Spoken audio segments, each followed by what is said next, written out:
say this is 9 months today to the day since my first stand-up comedy performance. And I popped my comedy cherry, thank you. So tonight I am hopefully delivering to you a beautiful comedy baby, because I do not use protection. Hi, I'm Geoff Redden. It's good to be here. I drove here tonight. Two things happen to me every time I drive. Two things. The first one is the person in front of me is 1,000 years old, probably driving to their own funeral, so they're in no hurry. And when they're 2 or 3 under the speed limit, it's like, fine, whatever. Once they get to 5 miles an hour under the speed limit, I stop singing along to my upbeat 90s alternative hits.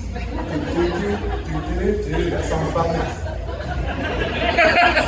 I stopped thinking about how I could have won that argument with my wife earlier. It's like, look, honey, when I told you you need to relax, all I meant was that my ex would have handled that situation much better. So you just need that context, you know? 5 miles an hour under the speed limit, and I lose it. But I don't honk, because that would be rude. Instead, what I do is the most insulting impression of them I can possibly come up with. Like, it's some old guy who's like, oh, I'm about to die. It doesn't matter where I'm going or when I get there. And that's the only one of those demographic impressions I'm going to share tonight. Because I would like to make them safe. Now, the other thing that happens every time I drive is there's someone behind me in a ridiculous car, like, tailgating. I don't understand. Why do so many cars have to look like they want to fight me? Like someone's in some lifted F-350 or in a Dodge Challenger, come at me bro edition. Like, I drive an old Honda Civic that looks like it lies to its parents about going to community college. And really it just chugs antifreeze every night. And I realize I probably shouldn't tell that joke in Woodbridge, because like half of you are probably like, ooh, well that guy's hot. No, I'm not a good driver. I acknowledge that. And I wish that my car actually had an I'm sorry horn.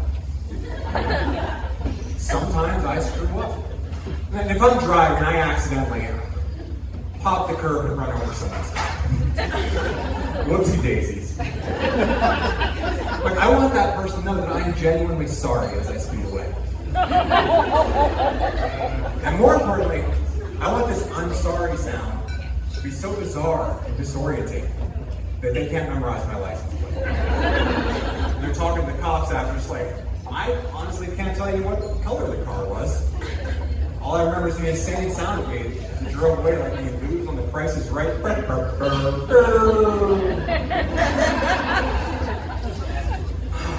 Change gears. Do we have any procrastinators in the audience? So I assume you all think I'm hilarious and you're just waiting for the right time to laugh at me. That's what I figured. I'm actually only here right now because my wife asked me to do the dishes. That's not a thing. No, my wife, she's one of these like smart, successful people who's like hardworking. She thinks I'm crazy. She's like, Geoff, I don't understand how you can have something you know you need to do and then just not do it. It's actually really easy. And here's the thing, she actually moved in with me 1 month after we met. Yeah. I didn't procrastinate on that, now did I? I could have been a murderer. Like, who's really the crazy one here? But as soon as we met, I could picture our futures together. Every day she goes off to her big shot job, while I lay in bed and watch YouTube. I love YouTube. And YouTube, it actually recommends videos to me now on how to not procrastinate. What? That's the only reason I go to YouTube. Like, that's like having an AA meeting in a crack house. It's like, I just came here to learn how to do something in Microsoft Excel, but since I'm here, 5 hours later, I'm like, the government lied to us about the Louisiana Purchase. Now, so these procrastination videos, they talk about how it's anxiety, it's perfectionism. Like, what? No. They're overcomplicating it. I feel like I'm listening to my parents trying to explain gay people. It's like, oh, it's their relationship with their father and their childhood, blah, blah, blah, blah. Like, no. Sometimes dudes just want to bang each other. And that is okay. long as it doesn't make any extra work for me, because I will not do it in a timely fashion. All right, do we have any balding guys in the audience? Yeah. Yes. Some sad admittances there. Sucks to be you all. Yeah. Here, let me explain. See, I don't identify as bald. It is a lush forest up here, whether you bigots see it or not.